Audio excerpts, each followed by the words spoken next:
In this presentation, we will try to improve our code which we have seen in the previous presentation. So without any further delay, let's get started. This is the code from the previous lecture. Here you can see this code is capable enough to multiply two polynomials. This is what we have learned in the previous presentation. If you haven't watched the previous lecture, then I would recommend you to watch that lecture first and then move to this lecture further. This is the resultant polynomial obtained after multiplying these two polynomials. Isn't that so? We will get this polynomial after executing the previous code which we have seen because of insert function. In the code, I have added an insert function, and because of that insert function, we would be able to obtain this polynomial. Here you can see the terms are arranged in descending order of their exponents, right?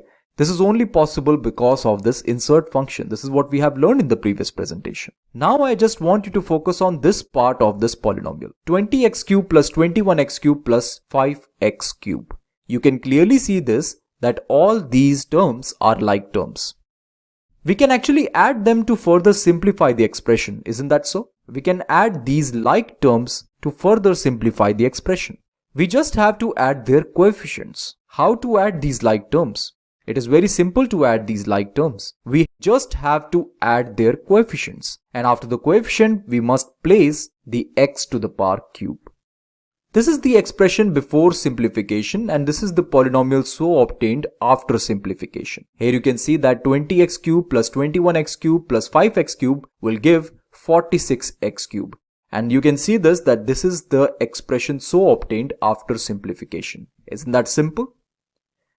Now we know this is the polynomial that we are available with, and this is the linked list representation of this particular polynomial. You can see that head 3 pointer is currently pointing to the first node of this list, and obviously we need a pointer and a while loop to traverse this list, right? For this purpose, let's say ptr3 is currently pointing to the first node of this list. Okay. Now here I'm choosing this while loop. And here you can see that I have put this condition, is ptr3 link equal to null? If it is the case that ptr3 link is equal to null, then we will get outside of this while loop. Otherwise, we will continue and we'll get inside this while loop, right? Now, instead of ptr3 not equal to null, I have written over here ptr3 link not equal to null. Now, why is that so? I want to stop the pointer at the last node. I want this pointer to be stopped at this node and it should not go any further. This is important. Let me tell you why. Let us suppose that ptr3 is currently pointing to this node. Obviously, there must be some code written over here which will compare the exponent part of this node and the exponent part of this node. Obviously, we can do the comparison because there is one node after this node, right? Now, obviously after this ptr3 will get updated and it will now point to this particular node. Then again we will check, is ptr3 link not equal to null? You can see that ptr3 link is null. Therefore, we will get outside of this while loop, right? And obviously, this is important because after this node, there is no node for the purpose of comparison. That is why it is important to stop our pointer at this point, right? If instead of ptr3 link not equal to null, I write ptr3 not equal to null, then we will get inside this while loop even though our pointer is pointing to the last node. But there is no point of executing the code in this while loop if our pointer is pointing to the last node, right? Because there is nothing to compare it with. That is why it is important to stop our pointer at this particular node. And that is why this line of code is required.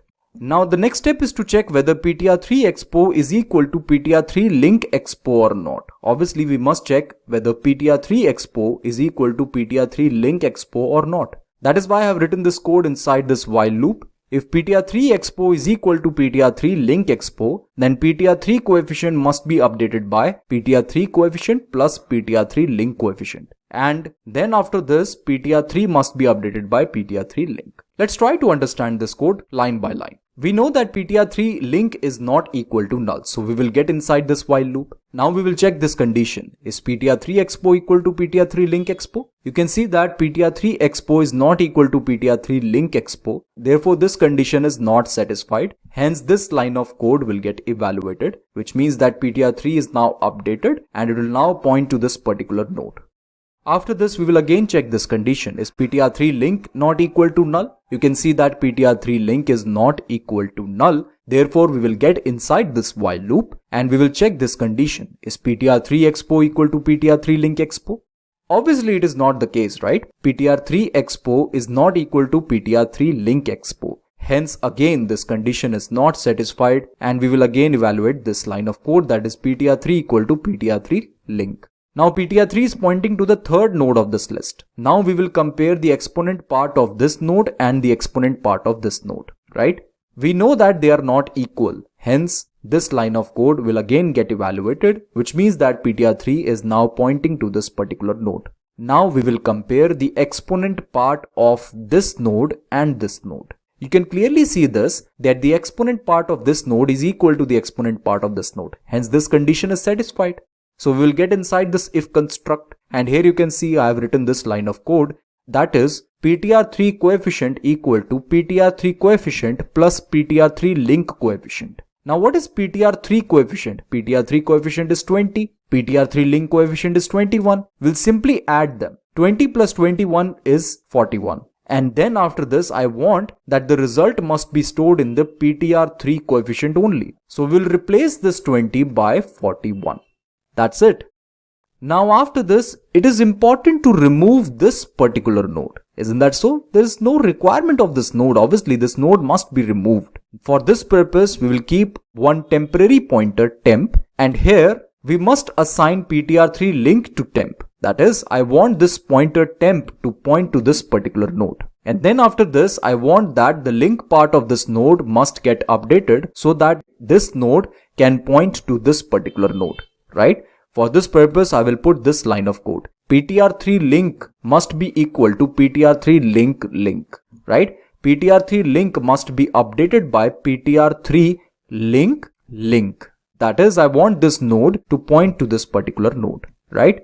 After this, we can simply remove this node with the help of free function. So here we will free this node with the help of free function, and here to this free function we will pass temp pointer, and then we will update temp to null, and this is how it looks like, right? That's it. In this way we would be able to remove this node. Obviously the order is important. We cannot place this line of code before this line of code, right? This is important. And after this, ptr3 must be updated. But see this carefully. Shall we update our ptr3 pointer so that it can point to this particular node?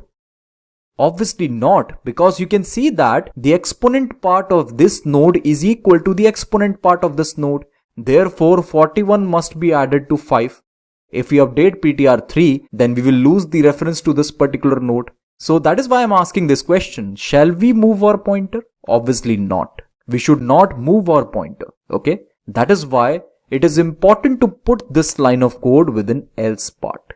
If this condition is satisfied, then we will evaluate this piece of code. Otherwise, we will increment our pointer so that it can point to the next node. Okay. Right now, the else part will not get evaluated because the if part is already executed. So we will check this condition. Is ptr3 link equal to null? You can clearly see this, that ptr3 link is not null. Again, we will check this condition. Is ptr3 expo equal to ptr3 link expo? Obviously, ptr3 expo is equal to ptr3 link expo. So here, we will update ptr3 coefficient by ptr3 coefficient plus ptr3 link coefficient, which is 41 plus 5. And this is equal to 46. So ptr3 coefficient is updated by 46. And after this, we will move our temp so that it can point to this particular node. And then after that, it is important to update the link part of this node so that this node can point to this particular node. And then we can simply remove this node with the help of free function. And then we must put null in the temp pointer, right? After this, of course, this else part will not get evaluated. We will again check this condition. Is ptr3 link equal to null? Obviously it is not the case. Then we will check, is ptr3 expo equal to ptr3 link expo? You can see that ptr3 expo is not equal to ptr3 link expo. That is why this condition is not satisfied. Hence we will get to the else part and we will increment our pointer. Now this pointer is pointing to this particular node, right? I hope this code is clear to you. Now in this way, the process will continue, and after reaching the last node, we will get outside of this while loop. And now the execution is finished. Definitely we will get this expression at the end, that is 20x to the power 6 plus 15x to the power 5 plus 28x to the power 4 plus 46x to the power 3 plus 15x to the power 2 plus 7x plus 5. Now let me just show the complete code in code blocks. This is the insert function which we are already aware about. After this we have this create function, then this print function, then we have this polymult function. And here you can see that I have added this piece of code, that is adding the like terms, the terms with same exponent for simplification. This code will take care of this part, right? And after this we have this main function and the rest of the thing is same actually. Only this piece of code is added in this code. We already seen this code in the previous presentation. Only this piece of code is added in this code. Okay. Let me just execute this code now. It is asking us to enter the number of terms for the first polynomial. Let's say I want to add 3 terms. Let's say the coefficient for term 1 is 4. Exponent for term 1 is, let's say, 3. Coefficient for term 2 is, let's say, 3. And exponent is 2. Let's say coefficient for term 3 is 1 and exponent is 0. Now it is asking us to enter the number of terms of the second polynomial. Let's say I want 3 terms. Let's say this is 5. Let's say this is 1. And let's say this is 5 and this is 0.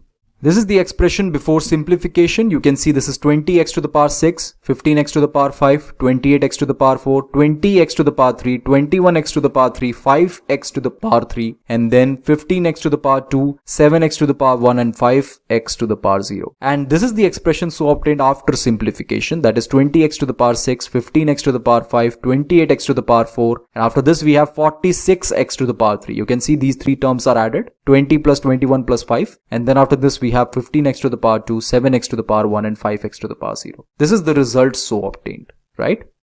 Okay friends, this is it for now. Thank you for watching this presentation.